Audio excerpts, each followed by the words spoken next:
Se você está assistindo essa mensagem agora, não é coincidência. Deus tem algo urgente para falar ao seu coração sobre a presença do Espírito Santo na sua vida. E antes de continuarmos, eu preciso que você faça algo agora mesmo. Se inscreva nesse canal e ative o sininho. Porque Deus tem mensagens que vão transformar sua vida espiritual e você não pode perder nenhuma delas. E enquanto assistimos juntos, escreve nos comentários: eu quero a presença do Espírito Santo. Esse compromisso público vai marcar este dia como o início de uma nova jornada espiritual na sua vida. Você sabia que há uma diferença enorme entre ter o Espírito Santo morando em você e ter a presença manifesta do Espírito Santo operando poderosamente na sua vida todos os dias? A Bíblia é cristalina quando nos ensina em Efésios 1:13. E quando crestes, fostes selados com o Santo Espírito da promessa. Todo cristão genuíno tem o Espírito Santo. Mas Jesus disse algo diferente em João 7, versículos 37 a 39. Se alguém tem sede, venha a mim e beba. Quem crer em mim, como diz a Escritura, do seu interior fluirão rios de água viva. E João explica: isto ele disse a respeito do Espírito que haviam de receber os que nele crescem. Há uma diferença entre ter o Espírito Santo habitando em você e ter rios de água viva fluindo da sua vida. Há uma diferença entre salvação e manifestação poderosa da presença de Deus. Billy Graham pregou durante décadas sobre essa verdade que a maioria dos cristãos não compreende completamente. Ele dizia: você pode ter o Espírito Santo e ainda assim não dar ao Espírito Santo todo o controle da sua vida. E é exatamente isso que vamos desvendar hoje. Existem hábitos específicos, práticas espirituais que a Bíblia nos mostra claramente, que atraem a presença manifesta do Espírito Santo para operar poderosamente na sua vida todos os dias. Não estou falando de fórmulas mágicas ou rituais religiosos vazios. Estou falando de verdades bíblicas profundas que os grandes homens e mulheres de Deus ao longo da história praticaram e que transformaram suas vidas em canais da glória de Deus. E aqui está algo que vai mudar completamente sua perspectiva. Esses 5 hábitos que vou revelar hoje não são disciplinas pesadas e difíceis que você precisa forçar. São, na verdade, expressões naturais de um coração que está desesperado pela presença de Deus. São práticas que brotam de um desejo profundo, de uma fome insaciável pelo próprio Deus. E quando você começar a praticá-las, sua vida espiritual nunca mais será a mesma. A presença do Espírito Santo se tornará tão real, tão tangível na sua vida, que as pessoas ao seu redor vão perceber que há algo diferente em você. Então prepare seu coração agora, porque Deus quer falar com você através de cada palavra dessa mensagem. E talvez você seja exatamente aquela pessoa que está cansada de uma vida cristã morna, medíocre, sem poder. Você quer mais. Você sente que Deus tem muito mais para a sua vida. E hoje é o dia em que essa transformação começa. O primeiro hábito que atrai a presença poderosa do Espírito Santo para a sua vida é este: cultivar uma fome e sede insaciável por Deus. E preste muita atenção nessas palavras, porque elas vão definir toda a sua jornada espiritual. Jesus disse em Mateus 5, versículo 6, bem-aventurados os que têm fome e sede de justiça, porque serão fartos. Mas essa não é apenas uma promessa sobre justiça moral. Quando você lê todo o contexto do Sermão do Monte, Jesus está falando sobre pessoas que têm uma fome desesperada pelo próprio Deus, pela sua presença, pela sua glória, pela sua justiça que vem dele. A palavra grega que Jesus usa aqui para fome e sede não é uma fomezinha qualquer. É a palavra que descreve alguém que está morrendo de fome, alguém que está no deserto morrendo de sede. É uma fome que dói, uma sede que consome. E Jesus está dizendo: aqueles que têm esse tipo de fome e sede por Deus, esses sim serão plenamente satisfeitos. E aqui está a verdade profunda que a maioria dos cristãos perde. O Espírito Santo é atraído irresistivelmente para corações que têm fome e sede do próprio Deus. Davi, um homem segundo o coração de Deus, expressou essa fome no Salmo 42, versículos 1 e 2. Como o cervo brama pelas correntes das águas, assim suspira a minha alma por ti, ó Deus. A minha alma tem sede de Deus, do Deus vivo. Quando entrarei e me apresentarei ante a face de Deus? Você percebe a intensidade dessas palavras? Davi não está dizendo, seria legal ter mais de Deus. Ele está dizendo, minha alma está morrendo de sede por ti. Eu preciso de ti como um cervo no deserto precisa de água. E aqui está algo que vai chocar você. A maioria dos cristãos hoje não tem fome de Deus. Eles têm fome das bênçãos de Deus. Eles querem o que Deus pode dar, mas não querem o próprio Deus. Eles querem prosperidade, cura, família abençoada, carreira de sucesso. Mas quando se trata de buscar a face de Deus, de separar horas para estar na presença dele apenas porque o amam, aí a agenda está sempre cheia demais. Billy Graham costumava dizer, quando você ama alguém, você quer passar tempo com essa pessoa. Se você realmente ama a Deus, você vai desejar estar em sua presença mais do que qualquer outra coisa. Mas deixa eu te mostrar algo ainda mais profundo. No livro de Amós, capítulo 8, versículos 11 a 13, Deus faz uma declaração assustadora. Eis que vem dias, diz o Senhor Jeová, em que enviarei fome sobre a terra, não fome de pão, nem sede de água, mas de ouvir as palavras do Senhor. E irão errantes de um mar até outro mar e do norte até ao oriente, correrão por toda parte buscando a palavra do Senhor, mas não a acharão. Naquele dia, as virgens formosas e os jovens desmaiarão de sede. Deus está dizendo que haverá um tempo em que as pessoas vão querer ouvir dele, mas não vão encontrar. Por quê? Porque durante todo o tempo em que Deus estava falando, durante todo o tempo em que sua presença estava disponível, elas estavam ocupadas demais com outras coisas. Então, aqui está a pergunta que vai definir sua vida espiritual. Você tem fome de Deus? Não de prosperidade, não de bênçãos, não de milagres. Você tem fome dele? Quando você acorda de manhã, seu primeiro pensamento é: eu preciso estar com Deus hoje? Ou você acorda já pensando em todas as tarefas do dia e Deus fica como um adendo, algo que você encaixa se sobrar tempo? Porque deixa eu te dizer uma verdade que vai libertar você. O Espírito Santo enche aqueles que estão vazios de si mesmos e desesperados por Deus. Ele não compete por sua atenção. Ele habita plenamente naqueles que o fazem prioridade absoluta. A. W. Tozer, grande homem de Deus do século passado, escreveu algo que ainda ecoa hoje. A razão pela qual temos tão pouco da presença de Deus é porque estamos satisfeitos com tão pouco dele. Pensa comigo, você está satisfeito com sua vida espiritual atual? Você está satisfeito com a profundidade da sua comunhão com Deus? Ou há algo dentro de você que grita, tem que ter mais, eu não posso continuar assim? Porque é exatamente esse grito, essa insatisfação santa, essa fome que não se contenta com religiosidade vazia, que atrai a presença do Espírito Santo. E deixa eu te contar o que acontece quando você cultiva essa fome. Jesus prometeu em João 6, versículo 35, eu sou o pão da vida, aquele que vem a mim não terá fome, e quem crê em mim nunca terá sede. Mas aqui está o paradoxo lindo do reino de Deus. Quando você é saciado por Deus, você quer mais dele. Quanto mais você experimenta sua presença, mais você percebe que há oceanos de Deus ainda não explorados. Cada gota da presença dele que você experimenta cria uma sede maior. Cada pedaço do pão da vida que você come gera uma fome mais profunda. Não é uma fome de vazio, mas uma fome de crescimento, de expansão, de mais intimidade.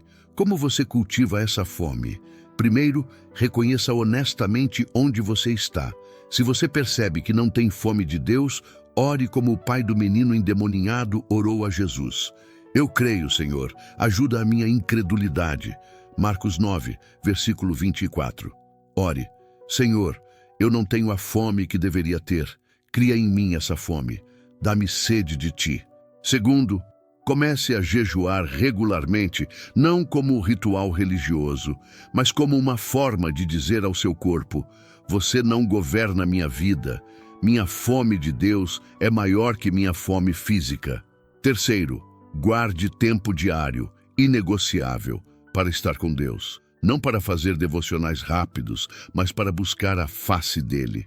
Como está escrito em Provérbios 8, versículo 17. Eu amo aos que me amam, e os que de madrugada me buscam me acharão. E aqui está uma promessa que você pode levar para o resto da sua vida. Deus nunca decepciona aqueles que o buscam com fome e sede. Jeremias 29, versículo 13 diz: E buscar-me-eis e me achareis quando me buscardes de todo o vosso coração. Você percebe? De todo o vosso coração. Não meio coração, não quando for conveniente, de todo o coração. E quando você busca assim, Deus se deixa achar. O Espírito Santo derrama sua presença sobre você de maneiras que você nunca imaginou possíveis. O segundo hábito que atrai a presença do Espírito Santo de forma poderosa para a sua vida é buscar santidade como desejo genuíno de agradar e alegrar o coração de Deus. E preste atenção aqui, porque essa palavra santidade foi tão distorcida que muitos cristãos hoje têm medo dela ou a rejeitam completamente. Mas santidade não é legalismo religioso. Santidade não é uma lista de regras externas que você segue para impressionar os outros.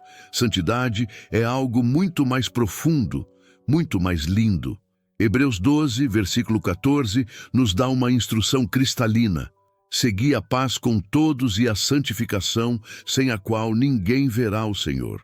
Você percebe a gravidade dessa afirmação? Sem santidade, sem santificação, ninguém verá o Senhor. Não é opcional, não é para cristãos super dedicados. É para todo aquele que deseja ver a Deus, que deseja sua presença manifestada na vida. E aqui está a verdade libertadora.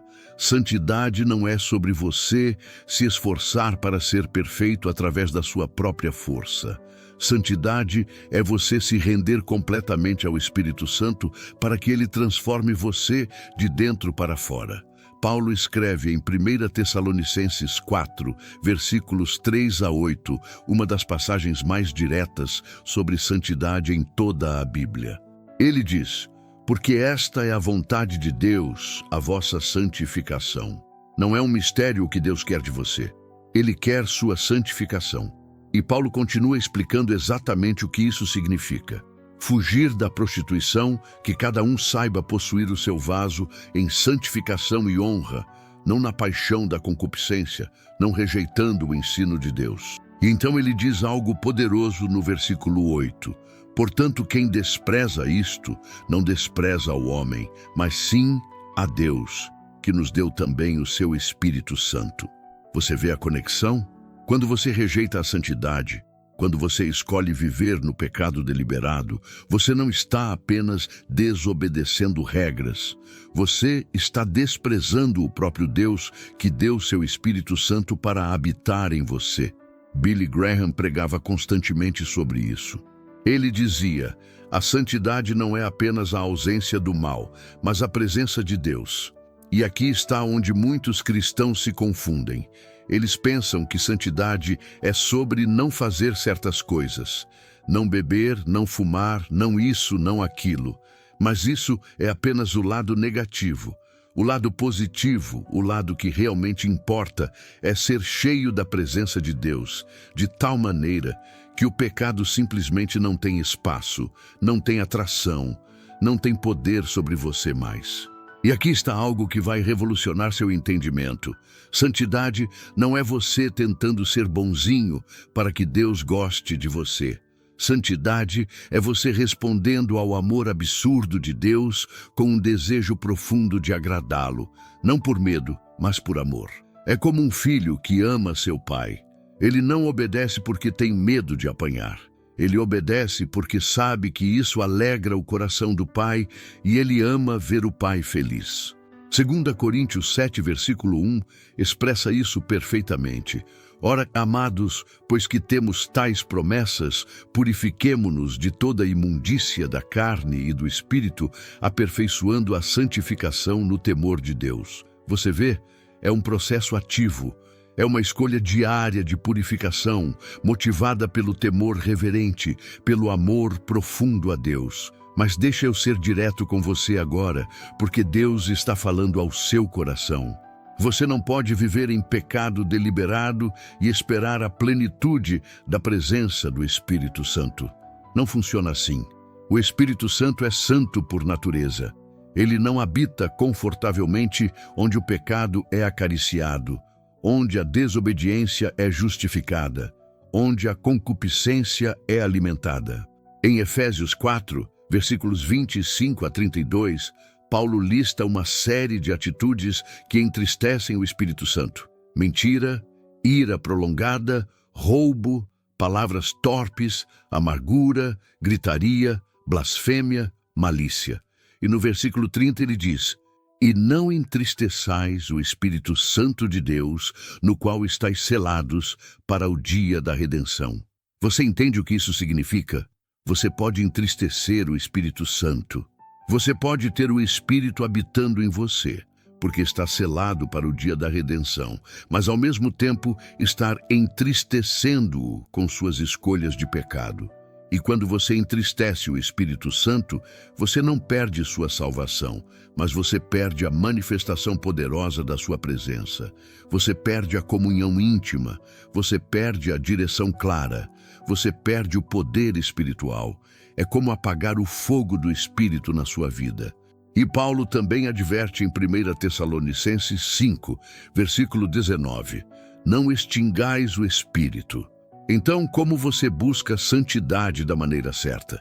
Primeiro, entenda que santidade não é seu projeto pessoal de automelhoria. É obra do Espírito Santo em você. Filipenses 2, versículo 13 diz: porque Deus é o que opera em vós, tanto o querer como o efetuar, segundo a sua boa vontade. Então, você não busca santidade na sua própria força. Você se rende ao Espírito Santo e deixa ele trabalhar em você. Segundo, você tem que identificar e eliminar todo o pecado consciente da sua vida. Não negocie com pecado. Não faça concessões. Não justifique. Hebreus 12, versículo 1 diz: deixemos todo o embaraço e o pecado que tão de perto nos rodeia. Note, todo o embaraço, todo o pecado. Terceiro, e isso é crucial, entenda que santidade não é isolamento do mundo, mas separação para Deus. Jesus orou em João 17, versículo 15. Não peço que os tires do mundo, mas que os livres do mal. Você não vai ser santo fugindo para uma caverna. Você vai ser santo permanecendo no mundo, mas não sendo do mundo, vivendo de maneira tão diferente, tão transformada pela presença de Deus, que as pessoas veem luz onde deveria haver trevas. Quarto, cultive o fruto do Espírito descrito em Gálatas 5, versículos 22 e 23. Amor, alegria, paz, longanimidade, benignidade, bondade, fé, mansidão, temperança. Esse é o caráter santo que o Espírito produz em você. E aqui está a promessa linda. Quando você busca santidade genuína, não religiosidade exterior, mas transformação interior real, o Espírito Santo enche sua vida com sua presença de maneiras gloriosas. Davi orou no Salmo 51, depois de ter pecado com Batseba. Versículos 10 a 12.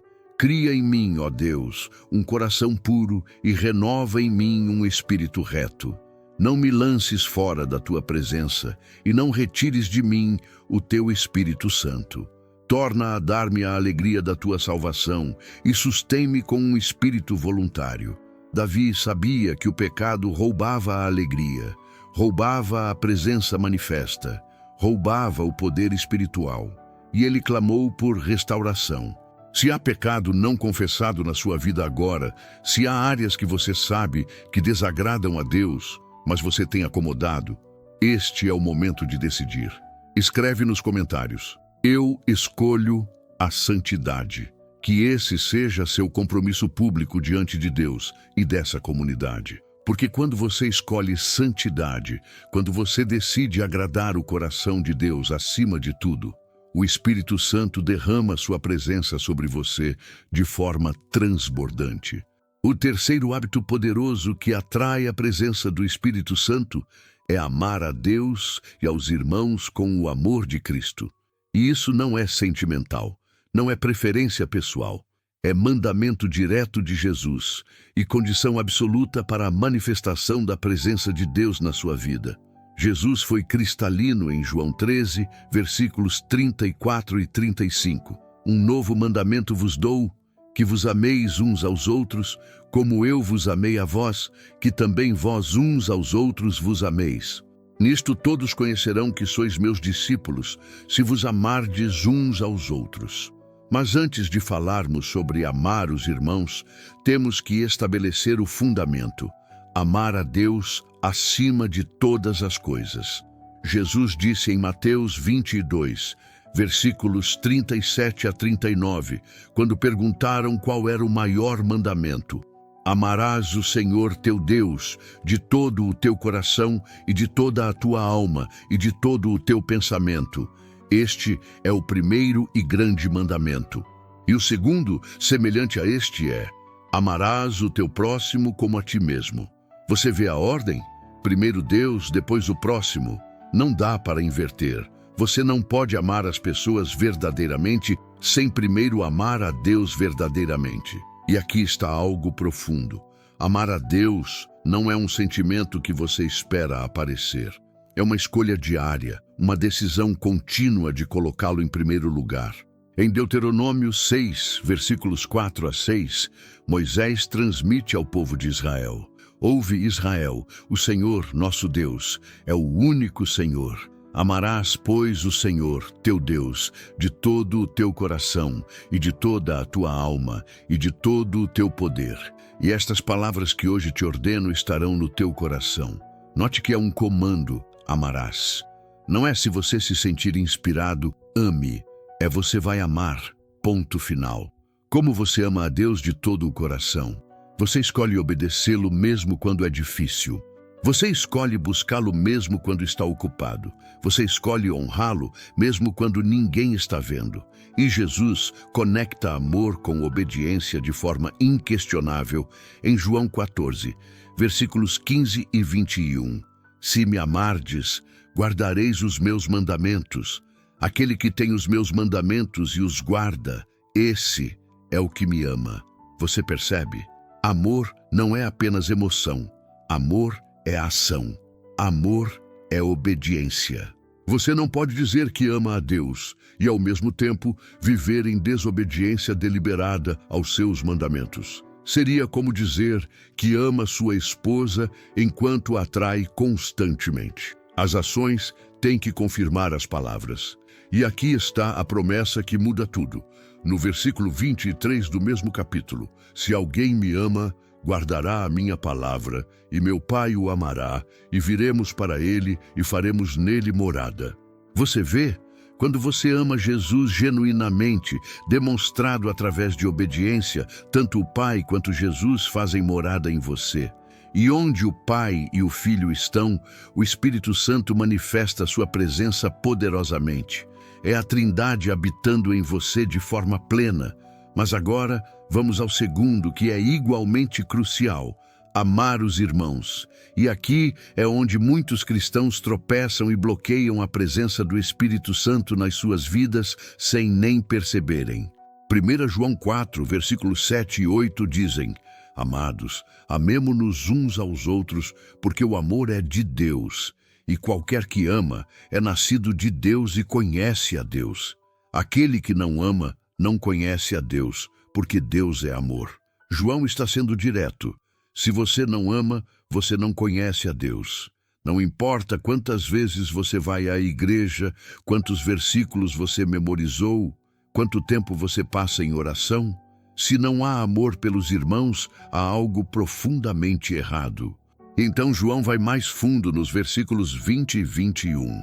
Se alguém diz, eu amo a Deus, e aborrece a seu irmão, é mentiroso.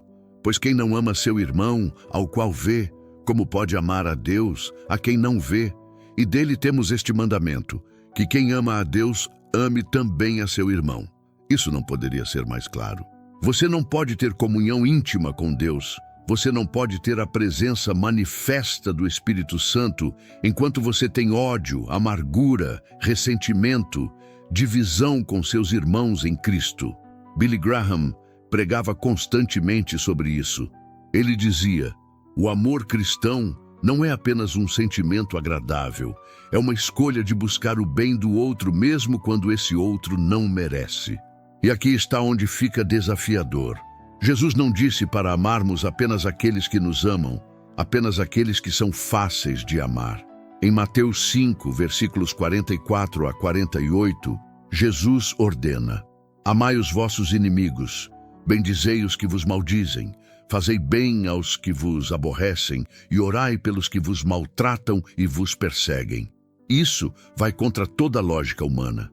Nossa natureza quer revidar, quer se vingar, quer ver o inimigo sofrer. Mas Jesus está dizendo, amem mesmo assim. E aqui está a chave para entender tudo isso.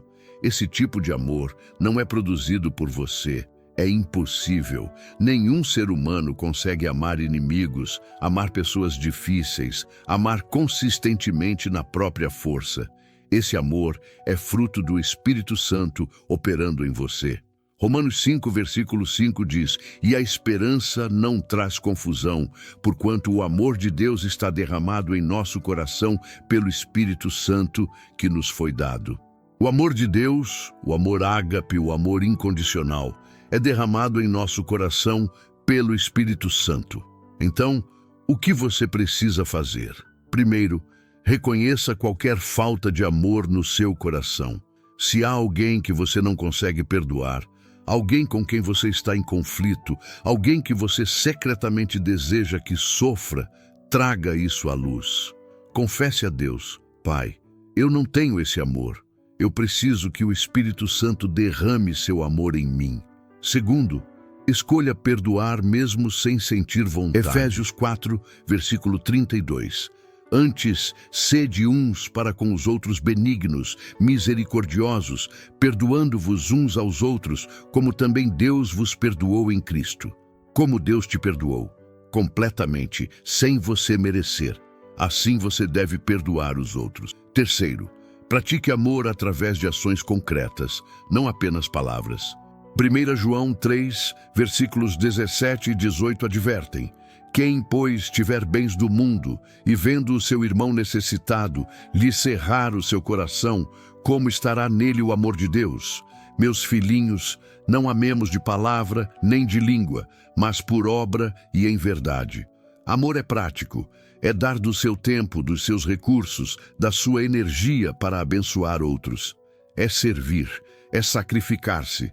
É colocar as necessidades dos outros acima das suas próprias conveniências. E aqui está uma verdade que muitos ignoram, mas que Jesus deixou cristalina. A falta de amor, especialmente manifestada através de falta de perdão, bloqueia suas orações e afasta a presença de Deus. Em Marcos 11, versículos 25 e 26, Jesus diz, e quando estiverdes orando, perdoai, se tendes alguma coisa contra alguém, para que vosso Pai, que está nos céus, vos perdoe as vossas ofensas. Mas se vós não perdoardes, também vosso Pai, que está nos céus, não vos perdoará as vossas ofensas. Isso é sério. Suas orações estão sendo bloqueadas quando você guarda falta de perdão. Deixa eu perguntar diretamente ao seu coração agora. Alguém que você precisa perdoar? Há algum relacionamento quebrado que você tem evitado consertar? Há algum irmão ou irmã em Cristo com quem você está em conflito? Porque se há, o Espírito Santo está esperando você resolver isso para derramar plenamente sua presença sobre você. Não adie isso. Não diga, um dia eu vou perdoar. Faça agora. Escreve nos comentários o número de pessoas que você precisa perdoar e que isso seja o início do processo de libertação. Não precisa colocar nomes, apenas o número. E depois vá e busque reconciliação. Quando você ama a Deus apaixonadamente e ama os irmãos genuinamente, mesmo os difíceis de amar, você cria um ambiente espiritual onde o Espírito Santo se move livremente, porque Deus é amor e Ele habita onde o amor habita. 1 João 4, versículo 16 confirma: e nós conhecemos e cremos no amor que Deus nos tem. Deus é caridade, e quem está em caridade está em Deus, e Deus nele. Quando você permanece em amor, você permanece em Deus, e Deus permanece em você. E essa é a receita perfeita para a presença constante e poderosa do Espírito Santo na sua vida. O quarto hábito que atrai tremendamente a presença do Espírito Santo é desejar ardentemente que o reino de Deus avance e se expanda, e trabalhar ativamente para que isso aconteça. E isso não é sobre construir impérios pessoais ou aumentar números em igrejas. É sobre ter o mesmo coração que Jesus tinha, o mesmo desejo que consumia Paulo, a mesma paixão que movia os apóstolos, que o nome de Deus seja glorificado em toda a terra, que pessoas sejam salvas, que o Evangelho chegue até os confins do mundo. Jesus ensinou seus discípulos a orarem assim em Mateus 6, versículo 10. Venha o teu reino, seja feita a tua vontade, tanto na terra como no céu. Essa não é apenas uma oração bonita que você repete mecanicamente. É uma declaração de prioridade. É você dizendo: Deus, o que eu mais quero não é meu conforto, não é meu sucesso pessoal, não são minhas ambições. O que eu mais quero é ver teu reino avançando. E quando você ora assim de verdade, quando isso se torna o desejo dominante do seu coração, o Espírito Santo te capacita poderosamente para ser instrumento desse avanço. E aqui está algo crucial que Jesus disse em Mateus 24, versículo 14. E este evangelho do reino será pregado em todo o mundo, em testemunho a todas as gentes, e então virá o fim. A volta de Jesus está conectada com a pregação do evangelho a todas as nações. Então, quando você trabalha pela expansão do reino, você está literalmente acelerando a volta de Cristo. Você está participando do plano eterno de Deus para a humanidade. Não há propósito maior, não há missão mais importante, não há trabalho mais significativo do que esse. E Paulo expressa essa paixão em Romanos 1, versículos 14 a 16. Eu sou devedor, tanto a gregos como a bárbaros, tanto a sábios como a ignorantes. E assim, quanto está em mim, estou pronto para também vos anunciar o Evangelho, porque não me envergonho do Evangelho de Cristo, pois é o poder de Deus para a salvação de todo aquele que crê. Paulo se via como devedor. Ele tinha recebido o Evangelho e agora tinha uma dívida com toda a humanidade: compartilhar essa boa notícia. E quando você tem essa mentalidade, quando você entende que o Evangelho não é apenas para seu benefício pessoal, mas para ser compartilhado, o Espírito Santo te reveste com poder para testemunhar. Na verdade, essa era a última promessa de Jesus antes de subir aos céus. Em Atos 1, versículo 8, Jesus disse: mas recebereis a virtude do Espírito Santo, que há de vir sobre vós, e ser-me-eis testemunhas tanto em Jerusalém, como em toda a Judéia e Samaria, e até aos confins da terra. Você vê a conexão direta? O Espírito Santo vem sobre você com poder para que você seja testemunha. O poder não é para você ficar empoderado fazendo nada. É poder com propósito. Avançar o reino através do testemunho de Jesus. E aqui está uma verdade que vai revolucionar sua vida espiritual. Quando você está ativamente envolvido na grande comissão, quando você está compartilhando o Evangelho, quando você está fazendo discípulos, quando você está investindo no reino de Deus, você experimenta a presença e o poder do Espírito Santo de maneiras extraordinárias. Por quê? Porque você está alinhado com o propósito central de Deus. Deus não chamou você apenas para ser abençoado. Ele te chamou para ser uma bênção. Não te salvou apenas para você ir para o céu um dia. Ele te salvou para que você traga o céu para a terra através da proclamação do Evangelho. Billy Graham dedicou toda a sua vida ao avanço do reino de Deus, e ele experimentou o poder do Espírito Santo de maneiras fenomenais. Em suas cruzadas evangelísticas, milhões de pessoas aceitaram a Cristo, mas Billy Graham dizia constantemente: não é sobre mim, é sobre o Espírito Santo operando através de um vaso rendido. E aqui está o que ele entendia. O Espírito Santo capacita aqueles que estão dispostos a ser usados para seus propósitos. Mas deixa eu ser prático. Como você trabalha pelo avanço do reino no seu dia a dia? Primeiro, você ora. Você intercede pelas nações, pelas pessoas não alcançadas, pelos missionários, pela sua cidade, por seus familiares não salvos. Colossenses 4, versículo 3, mostra Paulo pedindo: orando também juntamente por nós, para que Deus nos abra a porta da palavra, a fim de falarmos do mistério de Cristo. Ore por portas abertas para o Evangelho. Segundo, você testemunha. Você compartilha sua fé. Não precisa ser um super pregador. Apenas conte o que Jesus fez por você. 1 Pedro 3, versículo 15 diz: antes, santificai ao Senhor Deus no vosso coração, e estais sempre preparados para responder com mansidão e temor a qualquer que vos pedir a razão da esperança que há em vós. Pessoas vão perguntar sobre sua esperança se você estiver vivendo de forma diferente. E quando perguntarem, esteja pronto para compartilhar Jesus. Terceiro, você investe. Financeiramente, você sustenta o avanço do reino através de dízimos, ofertas, doações para missões. Filipenses 4, versículos 15 a 17, conta como a igreja de Filipos sustentava Paulo. E bem sabeis também, ó Filipenses, que no princípio do Evangelho nenhuma igreja comunicou comigo, senão vós somente, não que procure dádivas, mas procuro o fruto que aumente a vossa conta. Quando você investe no reino, você participa do fruto eterno que está sendo gerado. Quarto, você discipula. Jesus não disse apenas, façam convertidos.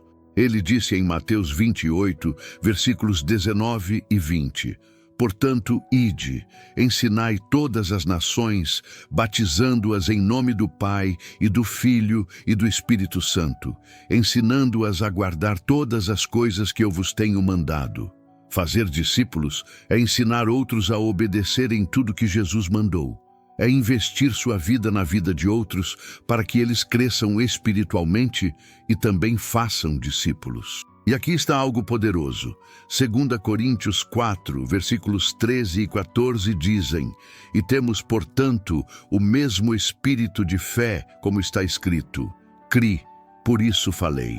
Nós cremos também, por isso também falamos, sabendo que o que ressuscitou o Senhor Jesus nos ressuscitará também por Jesus e nos apresentará convosco.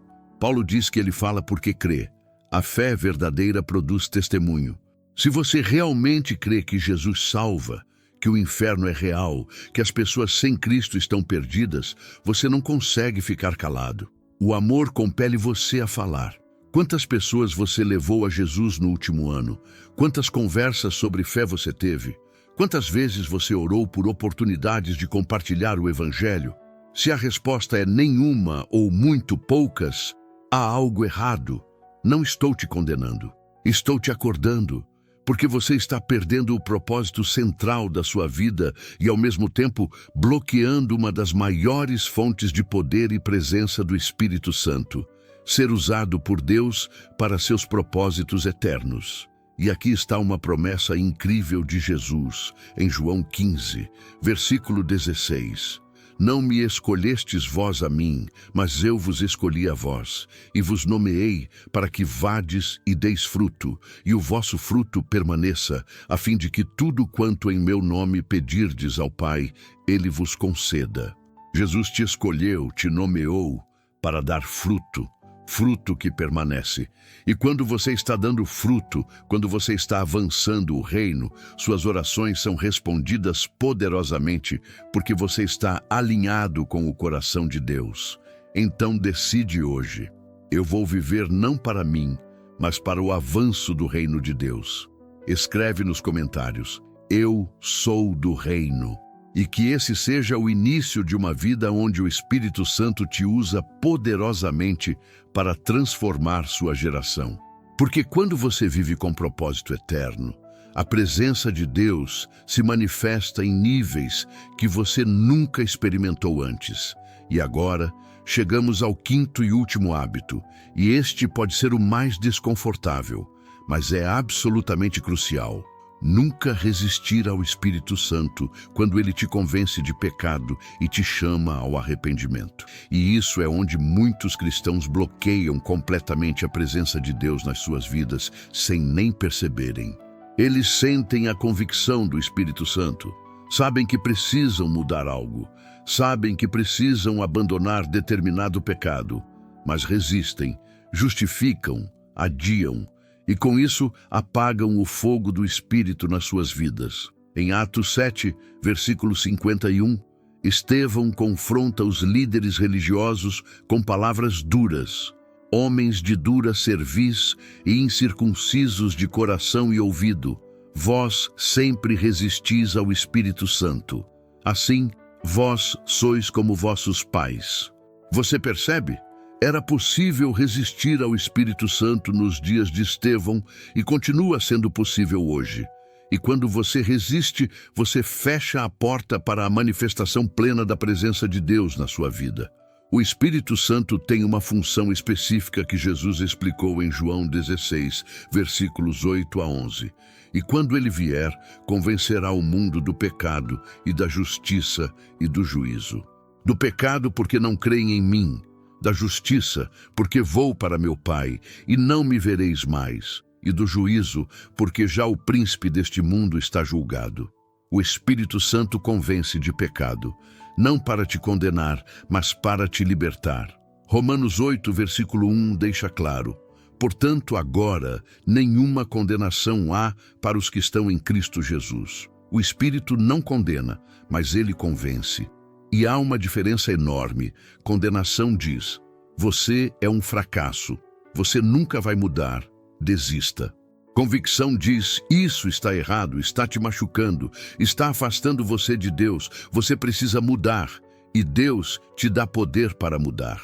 A condenação vem do diabo, do acusador.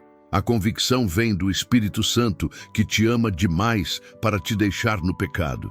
E quando você sente aquela inquietação no coração, aquele desconforto quando está fazendo algo que desagrada a Deus, aquela voz suave dizendo: isso não é certo, isso é o Espírito Santo te convencendo.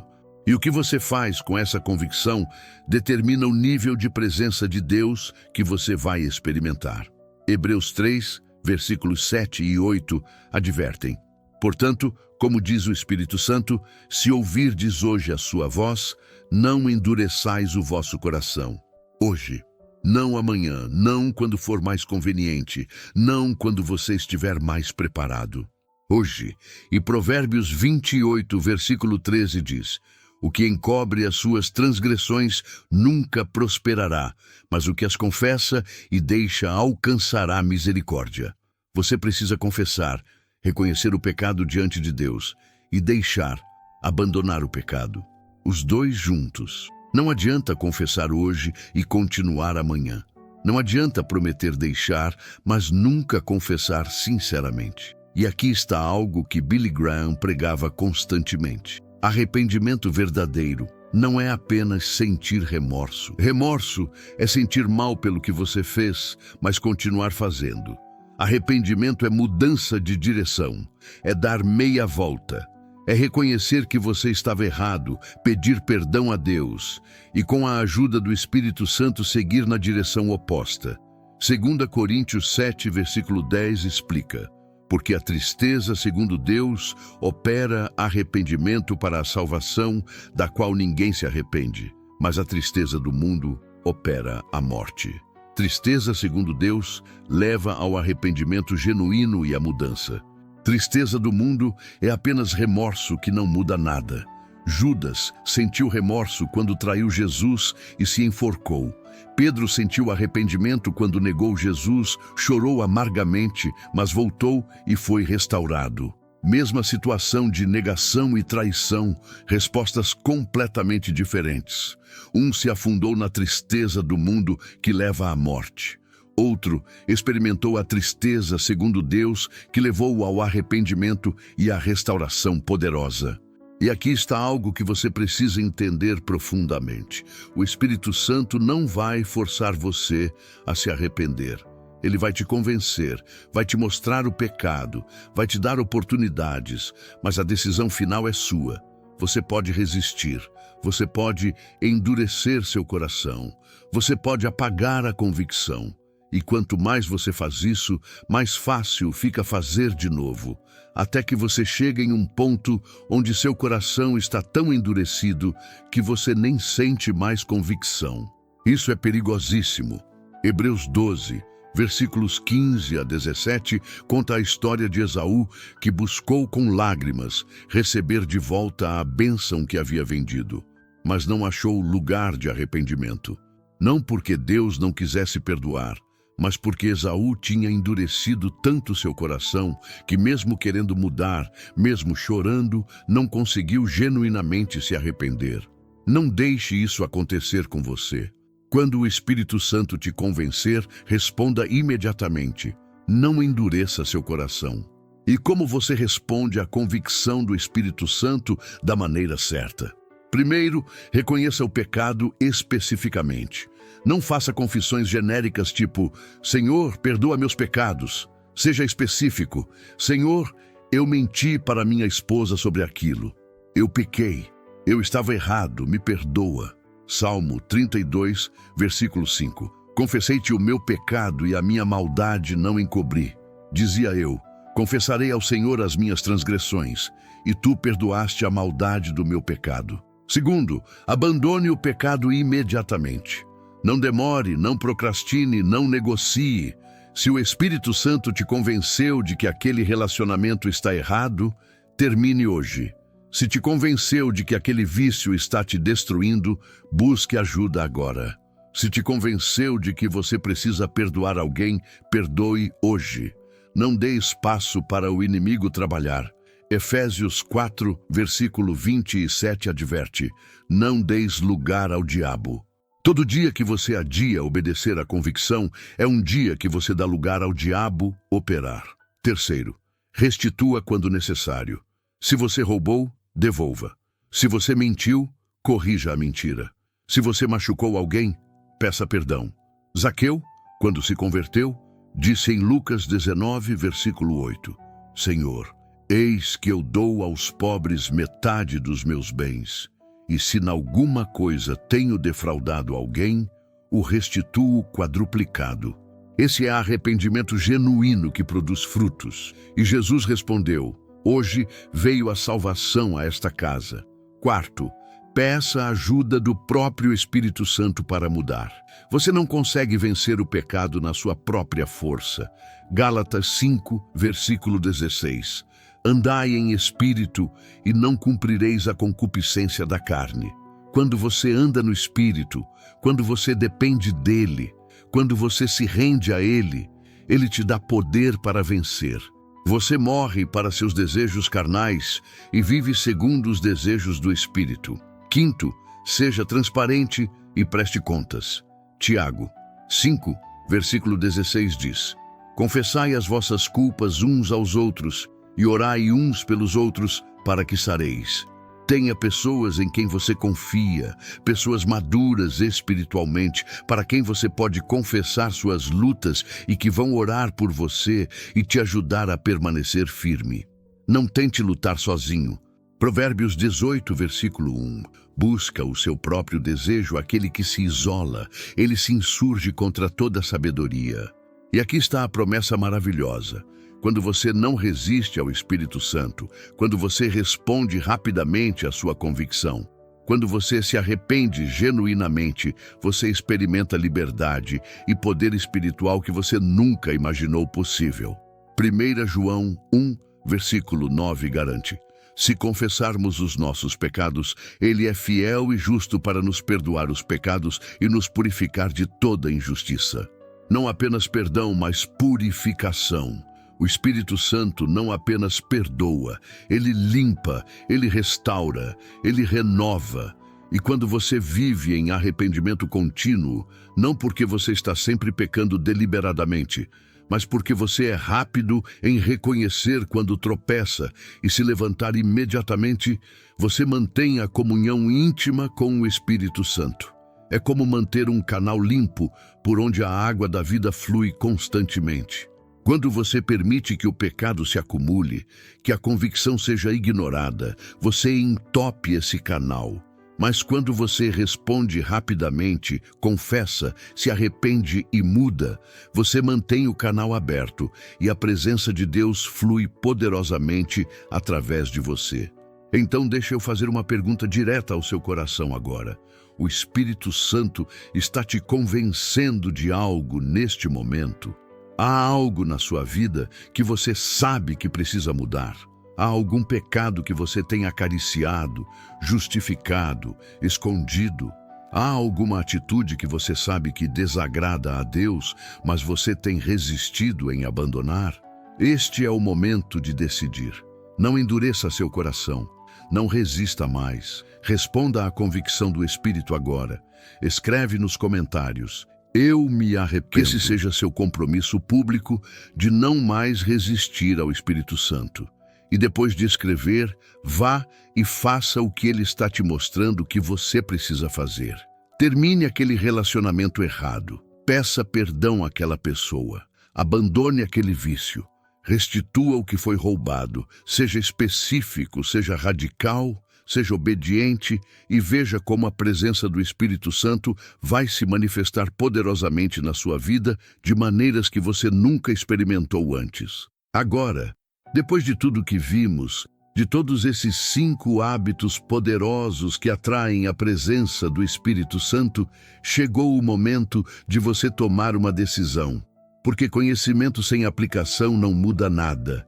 Você pode ter assistido essa mensagem inteira, ter concordado com tudo, ter se emocionado com as verdades bíblicas, mas se você não agir, nada vai mudar na sua vida espiritual.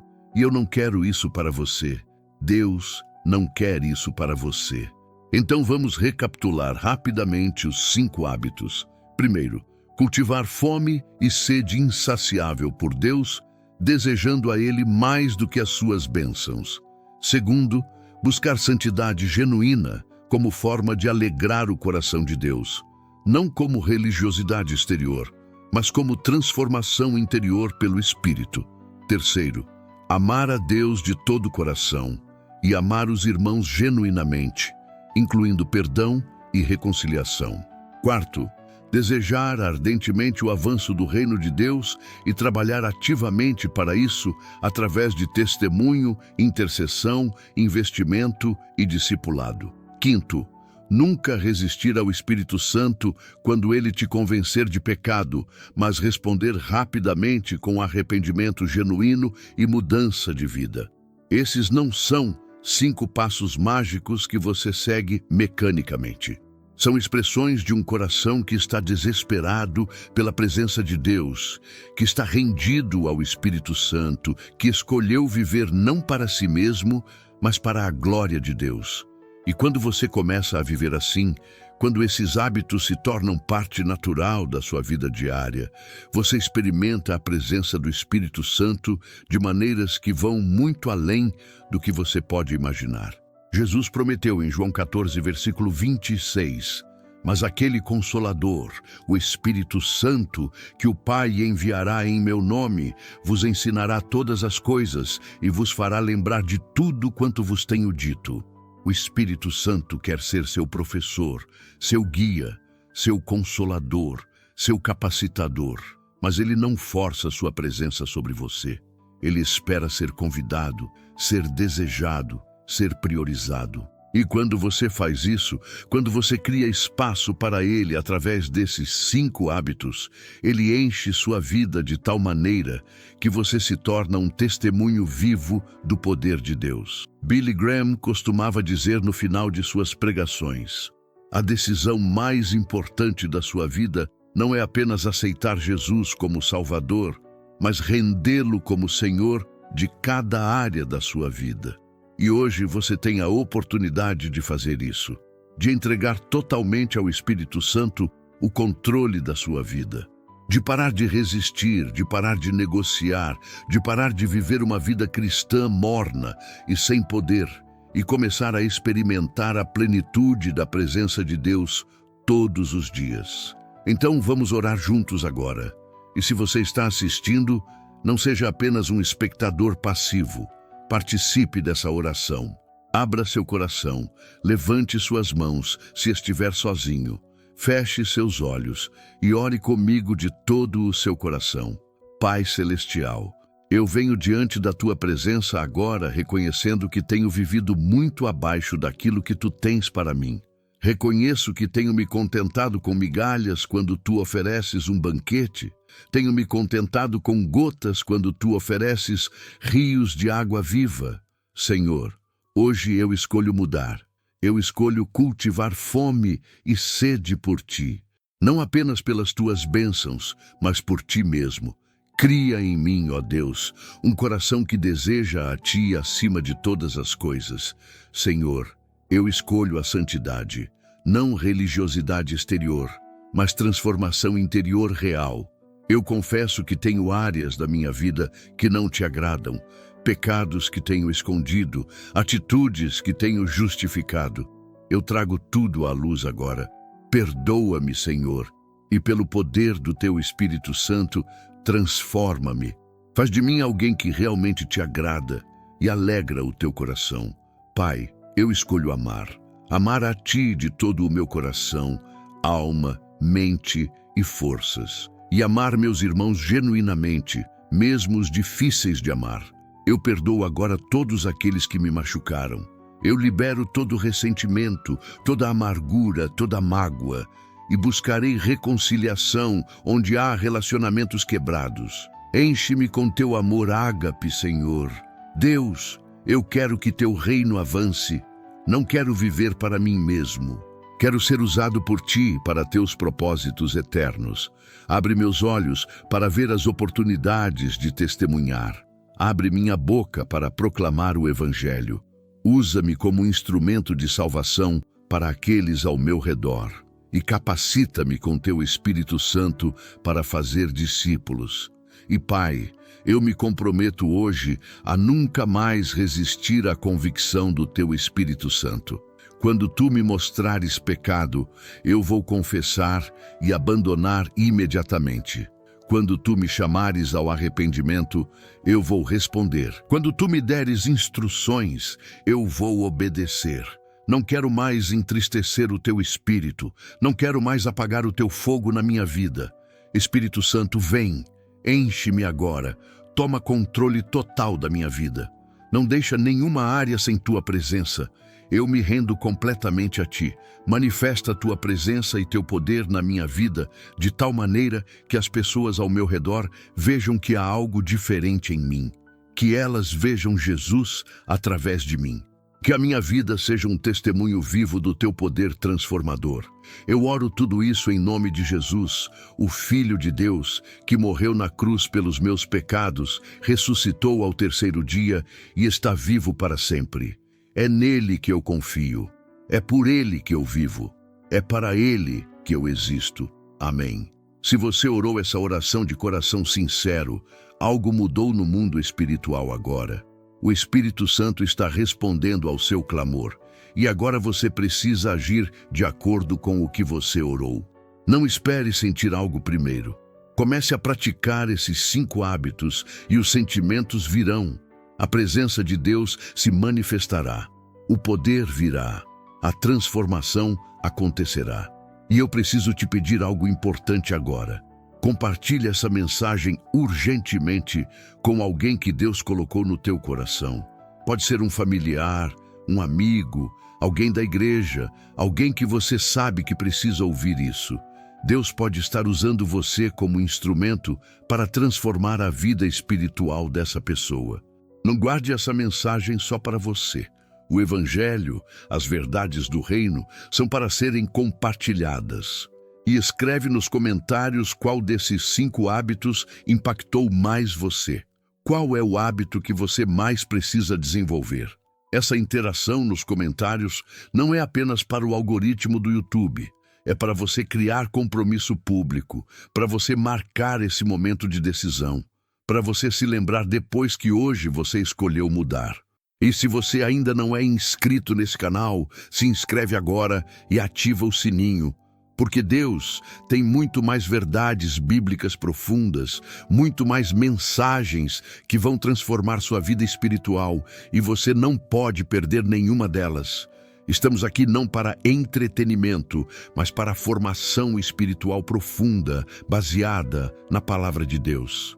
Para ver pessoas sendo transformadas pelo poder do Espírito Santo. Eu quero encerrar com as palavras de Paulo em Efésios 5, versículos 18 a 20. E não vos embriagueis com vinho, em que há contenda, mas enchei-vos do Espírito, falando entre vós com salmos, e hinos, e cânticos espirituais, cantando e salmodiando ao Senhor no vosso coração, dando sempre graças por tudo a nosso Deus e Pai, em nome de nosso Senhor Jesus Cristo. Ser cheio do Espírito não é um evento único, é um processo contínuo, é um estilo de vida. É acordar cada dia e dizer: Espírito Santo, enche-me de novo hoje, toma controle, opera através de mim. E quando você vive assim, quando você pratica esses 5 hábitos diariamente, sua vida se torna uma manifestação contínua da glória de Deus. Que o Senhor te abençoe poderosamente, que o Espírito Santo encha a sua vida de tal maneira que você nunca mais seja o mesmo, que você experimente rios de água viva fluindo do seu interior, que você seja testemunha do poder de Deus na sua geração e que você termine sua vida sabendo que não viveu em vão, mas que sua vida teve impacto eterno para o reino de Deus. Até a próxima mensagem. E lembre-se, a presença do Espírito Santo não é luxo para cristãos especiais. É a porção de todo filho de Deus que a deseja ardentemente e está disposto a pagar o preço de uma vida de consagração. Deus te abençoe.